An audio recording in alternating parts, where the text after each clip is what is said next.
গাড়ির কাম প্রায় শেষ। আগে একটু বাসা থেকে আস, পরে আসা গাড়ির কাম কমপ্লিট করবো। আলিম শুন, আমি বাসা যেতেছি, বাসাতে একটু ইমার্জেন্সি ফোন দিছে। এই গাড়ির মালিক আইবো, গাড়ির মালিক আইলে এর কাছ থেকে কিছু টাকা রাইস, ইঞ্জিলে কাজ করাই দেবো, কিছু মাল ওই বংশালতে আনার লাগবো।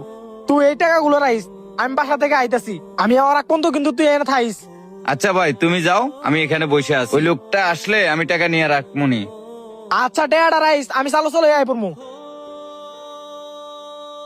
ভাই, গাড়ির কাজটা কি কমপ্লিট হয়েছে? ভাই, গাড়ির কাজ কিছু বাকি আছে। আপনি এখন 5,000 টাকা দিয়ে যান, পরে মালাই না গাড়িতে লাগাইয়া 3 ঘন্টার ভিতরে কমপ্লিট করে দিয়ে দেবুনি। ও, 5,000 টাকা? মিস্ত্রি কি বলে গেছে 5,000 টাকা দিতে? হ ভাই, 5,000 টাকা দিয়ে যান। বাসায় গেছে আশিক ভাই, আপনি আমার কাছে 5,000 টাকা দিয়ে যান, মাল আনলে কমপ্লিট করে লাগাই দিয়ে দেবুনি। ও আচ্ছা, ঠিক আছে ভাই।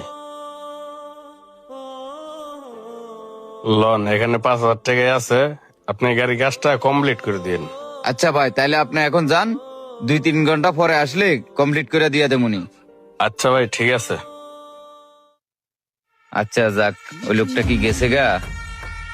5,000 টাকার থেকে 2,000 টাকা আগে নিজে লুকাই রেখে দেই।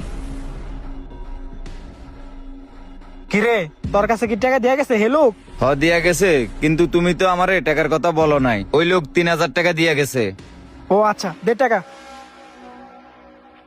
তুই ভাইয়ের লোকে নিমুখ হারামি করলি? ভাই, তুমি এটা কি বললা? আমি তোমার সাথে নিয়োগ হারামি করলাম মানে? তুই আর মানুষের কাছে বইলা বেড়াস দুই ভাই মিল্লা ব্যবসা করবো। তুই আজকে এই পরিচয়টাই দিলি, দুই ভাই মিল্লা এইভাবে ব্যবসা করবো।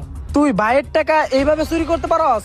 আমি ছোট থেকে তো করে কত কষ্ট করে বড় করলাম, আমি নিজে লেখাপড়া করতে পারি নাই, কিন্তু আমি ঠিকই তোদেরকে লেখাপড়া শিখাইছি। ভাই, তুই আমার সাথে বেমানি করলি, এটা আমার মেনে নিতে হবে। এরকম দিন আমার আসবে এটা আমি কখনোই কল্পনা করি নাই। তুই মনে করছস আমি কিছুই জানতে পারবো না? তুই আমার কাছ থেকে 2,000 টাকা মাইরে রেখে দিবি? ভাই, তুই কেমনে পারলি নিজের আপন ভাইয়ের টাকা মাইরে দিতে? আরে ভাই, তুমি এগুলো কি বলতেছো? আমি কিসের টাকা মাইরা দিছি? ওই লোক তো আমার 3,000 টাকাই দিয়ে গেছে। আরে এখনো মিথ্যা কথা কওয়া বন্ধ কর, আমি সবই জেনে গেছি। ওই লোক আমারে সবই বলছে, আমি রাস্তা দিয়ে যাওয়ার সময় ওই লোকটার সাথে দেখা হয়েছিল। ভাই, আপনি নাকি টাকা চাইছেন?